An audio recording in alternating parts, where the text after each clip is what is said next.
स्वातंत्र्यवीर सावरकरांनी अतिशय एक चांगलं वाक्य म्हटलेलं की हिंदूंचे खरे विरोधक हे मुसलमान नाही आहे पण हिंदूच आहे.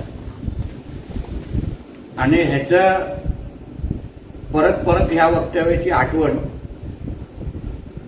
आपल्याला आदरणीय पवार साहेब उपस्थित असलेल्या व्यासपीठांवरून होते. या अगोदर ज्या व्यासपीठावर स्वतः पवार साहेब उपस्थित होते त्या व्यासपीठावरून ज्ञानेश्वर महाराव नावाच्या एका कार्ट्याने आपल्या हिंदू देवी देवतांचा पवार साहेबांच्या उपस्थितीमध्ये अपमान केला, घाणेरडे शब्द वापरले.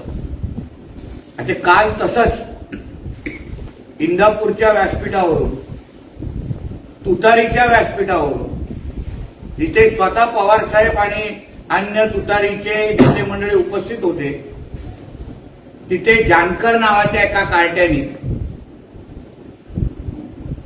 गणपती बाप्पा दारू पितात,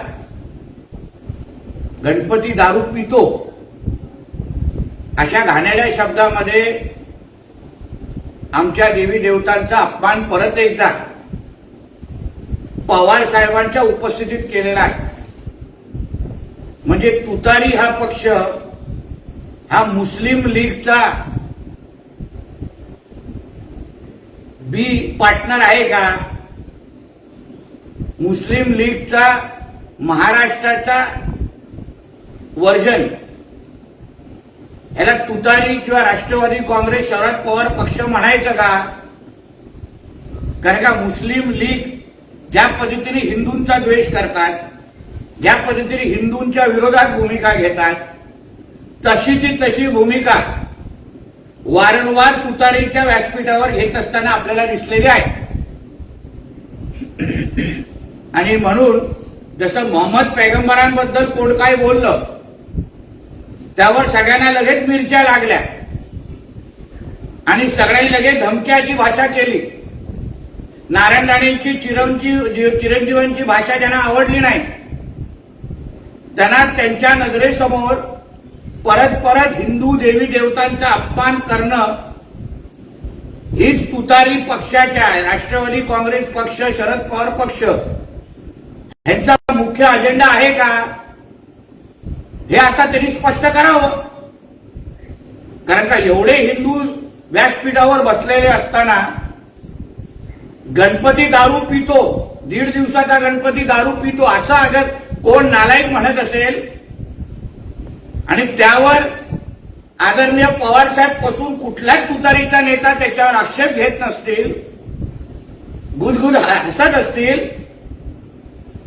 तर मुस्लिम लीगचं काम हे तुतारी चिन्ह असलेला पक्ष महाराष्ट्रात करता आहे का? ह्याचं स्पष्टीकरण आता पवार साहेबांच्या पक्षाने दिलं पाहिजे. आज सकाळपासून हरियाणा आणि जम्मू काश्मीरचे निकाल यायला लागलेले आहेत. परत एकदा हरियाणामध्ये भारतीय जनता पक्षाच्या विचाराचं सरकार हरियाणामध्ये येत आहे. एक हिंदुत्ववादी विचाराचा मुख्यमंत्री ह्याला हरियाणाच्या जनतेने परत एकदा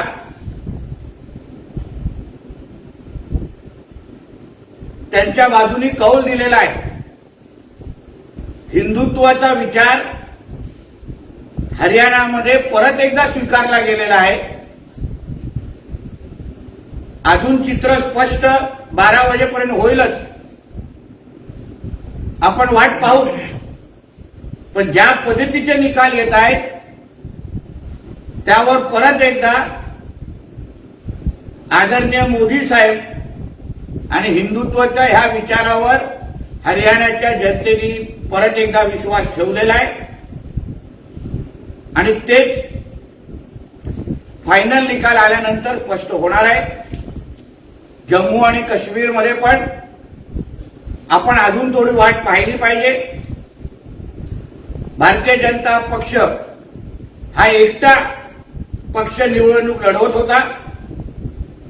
तिथे नॅशनल कॉन्फरन्स आणि काँग्रेस, त्याच्यामध्ये काँग्रेस हा डबल डिजिट मध्ये पण गेलेला नाहीये.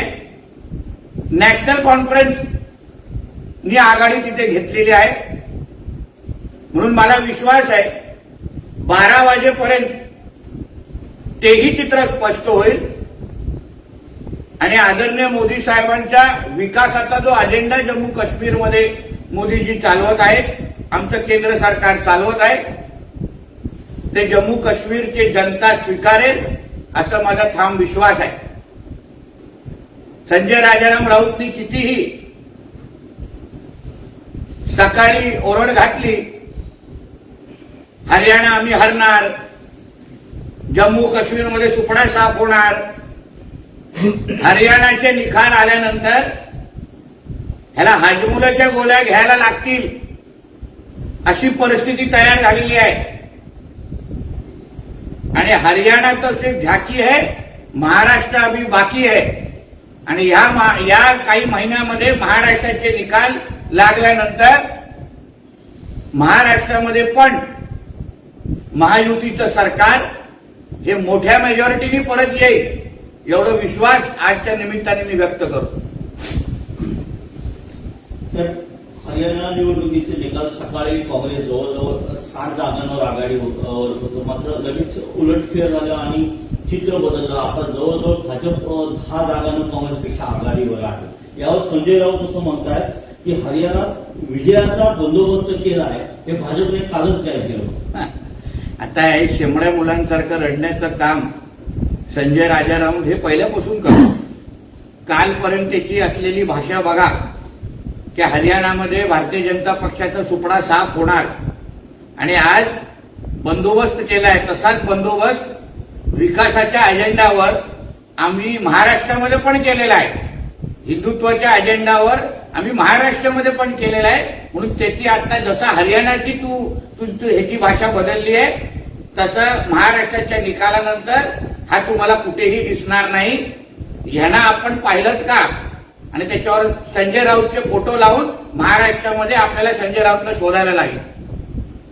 आर्टिकल 370 नंतर प्रथमच जम्मू काश्मीरमध्ये ही निवडणूक होते, ते मात्र भाजप कुठेतरी पिछाडीवर दिसते. आपल्याला काय वाटतं की हे एक लक्षात घ्या, आदरणीय न्यायालयाने काय सांगितलेलं की जम्मू काश्मीरमध्ये तुम्ही निवडणूक घ्या आणि त्या आदेशाचं पालन करून आम्ही निवडणूक घेतलेली आहे.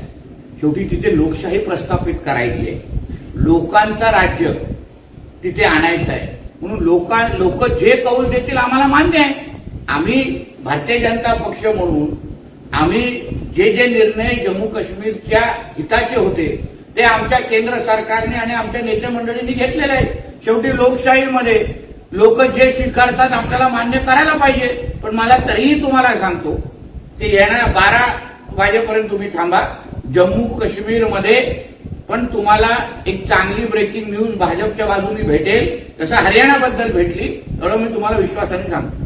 मात्र या स्तरावरून संजय राऊत असं म्हणतात की मोदीच्या म्हणजे कृत्रिम मुखवटा पूर्णपणे उतरला आहे. हरियाणा आणि जम्मू काश्मीर विजयामुळे काँग्रेसला टॉनिक मिळालंय, महाराष्ट्रातही तसंच दिसेल. कुठेही निवडणूक घ्या, भाजपचा पराभव होणार. यांनी सकाळी 90 नावाचं टॉनिक घेतलेलं तर हे वक्तव्य आहे.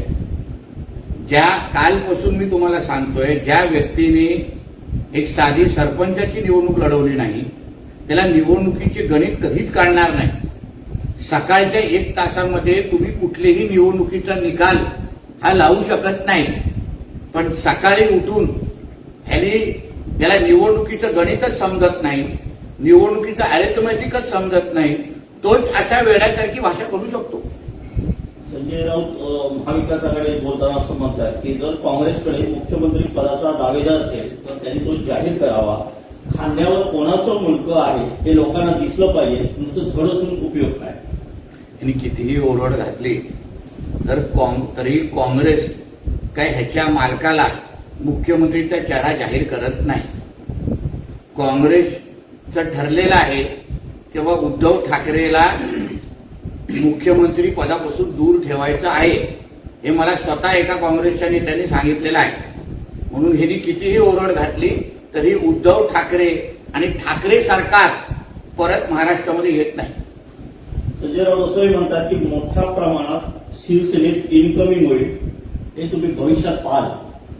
भविष्य घोडा मैदान लांब नाहीये. आता ह्या निकालाच्या नंतर इनकमिंग वाढते की आउटगोईंग वाढते हे आता लवकरच कळेल. आणि म्हणून शिवसेनेमध्ये हम दो हमारे दोच राहणार आहे. म्हणून तो दिवस लांब नाही. म्हणून माझी कुटुंबे माझी जबाबदारी हे शिवसेनेचं घोषवाक्य, उभाटाचं घोषवाक्य येणाऱ्या निवडणुकीमध्ये असणार. शरद पवार गटातून सोडून गेलेले आमदार आता माघारी परत आहेत. यावर संजय राऊत शरद पवार गटाचे आमदार शरद पवार सर सोडून जे गेले होते काही आमदार ते पुन्हा आता माघारी परत आहेत शरद पवारांकडे. यावर संजय राऊत त्यांना विचारत असतात की शिवसेनेचे आमदार जर पुन्हा आले माघारी तर त्यांना घर वापसी देणार का. तर संजय राऊत असं म्हणतात शिवसेनेत घर वापसी पुन्हा होईल का, याचं उत्तर प्रत्यक्ष कृतीतून दिसेल. एक लक्षात घ्या, कुठल्याही शिवसेना जे आज आमदार आहेत जे आज शिंदे साहेबांबरोबर आहे, कोणालाही उभाटामध्ये जायचं नाही. हा उगाच स्वतःमध्ये हवा भरतोय. एकाही आमदाराला आज उभाटामध्ये आपलं भविष्य दिसत नाहीये. उलट उभाटातले काही सिटिंग आमदार हे तुम्हाला दसरा मेळाव्याच्या नंतर कुठे दिसतात हे त्याची थोडी तुम्ही वाट पहा. मी जास्त वेळ तुम्हाला थांबवणार नाही, जास्त तुमची उत्सुकता वाढवणार नाही. म्हणून तुम्ही थोडं थांबलात तर तुम्हाला एक कळेल की उभाटामध्ये आदित्य ठाकरे, उद्धव ठाकरे सोडून संजय राऊत सकट तुम्हाला दुसरीकडे कुठेतरी सकाळची पत्रकार परिषद घेत असताना दिसतील. हे तुम्ही नोंद करून टाका आणि मग तुम्ही माझ्यावर तशी चर्चा करा. सर, संजय शिरसाट यांनी काल एबीपी माझ्याच्या कट्टावर असं म्हटलंय की भाजपने पहिली 2.5 वर्ष जे आहेत ती मुख्यमंत्री पदाचा कार्यकाळ उद्धव ठाकरेंना देऊ केला होता, तरी देखील ते राष्ट्रवादीसोबत गेले. उद्धव ठाकरेच्या रक्तातच बैमानी आहे. उद्धव ठाकरेंनी विधानसभेच्या निवडणुकीच्या काळातच सिल्वर ओक आणि 10 जनपद बरोबर लग्न करायचं ठरवलेलं. म्हणून भारतीय जनता पक्षाने जे संजय शिरसाटजी बोलतात त्याच्यामध्ये ते सत्य असू शकतं. कारण का भारतीय जनता पक्षाने त्यांना उद्या मुख्यमंत्रीपद दिलं असतं तरी त्यांची बैमानी करणं ठरलेलं होतं, तोंड काळं करणं ठरलेलं होतं. आणि म्हणून त्या पद्धतीने ते काँग्रेस राष्ट्रवादीबरोबर गेलेले आहेत. म्हणून स्वतःची चूक भारतीय जनता पक्षावर टाकायची हे उद्धव ठाकरेची घाणेरडी सवय आहे. जे उद्धव ठाकरेंना ओळखतात त्यांना माहिती आहे त्यांची काय भूमिका आहे. म्हणून संजय शिरसाट जे बोलत असतील त्याच्यामध्ये तथ्य असेल. हरियाणा और जम्मू कश्मीर के नतीजे सामने आ रहे हैं. हरियाणा में जहां हमें भाजपा दिखाई दे रही है तो जम्मू कश्मीर में भाजपा पीछे जा रही है. इसके ऊपर संजय राउत जी का कहना है कि हरियाणा में जीत के बंदोबस्त किया है, इंतजाम किया है, ऐसा भाजपा की तरफ से कहा गया है. ऐसा देखिए, कल से काफी कोई एग्जिट पोल हो, कल से ये संजय राउत नाम जैसे बंदर हो, ये कल से वही बोल रहे हैं कि हम हरियाणा हार रहे थे. और आज सुबह हरियाणा के जनता ने एक हिंदुत्ववादी विचार की सरकार, सोच की सरकार फिर एक बार हरियाणा में लेके आए हैं. हमारे सैनी जी जो हिंदुत्ववादी सोच के हमारे मुख्यमंत्री थे और वहां के हमारे सब नेताओं ने और कार्यकर्ताओं ने और मोदी जी के नेतृत्व में आज फिर एक बार, तीसरी बार हरियाणा में सरकार हम लोग बनाने जा रहे हैं. वो बहुत कम ही कांग्रेस अभी तक देश के इतिहास, राजनीतिक इतिहास में कर सकी है. मध्य प्रदेश हो, गुजरात हो और अभी हरियाणा हो, और वैसा ही ट्रेंड कल महाराष्ट्र में बनेगा. इसलिए संजय राजाराम राउत ने जितने भी कुछ बात की कल से कि हम हरियाणा हारने वाले हैं, कल हरियाणा में हार रहे थे, आज हरियाणा में हम लोग ने बंदोबस्त करके रखा है. ये मतलब अपनी हार न स्वीकारते हुए खुद की गलती भी नहीं स्वीकारने की जैसी बात हो गई है. और जम्मू कश्मीर में जिस तरीके से कोर्ट ने आदेश दिया था कि वहां चुनाव ले लीजिए, उस आदेश का पालन करके हमारे केंद्र सरकार ने वहां चुनाव लिया. मैं फिर भी कहता हूं कि 12 बजे तक रुकिए. आपको बीजेपी के तरफ से एक पॉजिटिव आपको ब्रेकिंग न्यूज मिलेगी. सिंगल लार्जेस्ट पार्टी बन के बीजेपी जम्मू कश्मीर में उभरेगी. कांग्रेस और एनसी नेशनल कॉन्फ्रेंस की जो कुछ गठबंधन हुआ है वहां 90% सीट नेशनल कॉन्फ्रेंस की है. कांग्रेस अभी तक सिंगल डिजिट में ही है. आप समझ के लिए ये कोई कांग्रेस की बड़ी जीत नहीं है। नेशनल कॉन्फ्रेंस आगे निकल चुकी है, मगर फिर भी 12 बजे तक आप रुकिए, अभी तक पिक्चर बाकी है। इन चुनाव के नतीजों का क्या असर गिरेगा ऐसा आपको लगता है? नहीं, जिस तरीके से हिंदुत्ववादी सोच की सरकार ने हरियाणा में स्वीकारा है, उसी तरह मध्य प्रदेश में भी स्वीकारा था, राजस्थान में भी स्वीकारा, गुजरात में भी, तो उसी तरह आने वाले समय में मोदी जी का नेतृत्व हो या और हमारे हिंदुत्व की सोच हो, उसको महाराष्ट्र की जनता भी स्वीकारेगी, ऐसा मुझे ठाम विश्वास है। इसलिए आप सिर्फ अभी कुछ महीनों की बात है, जो हरियाणा तो सिर्फ झांकी है, महाराष्ट्र में असली पिक्चर बाकी है।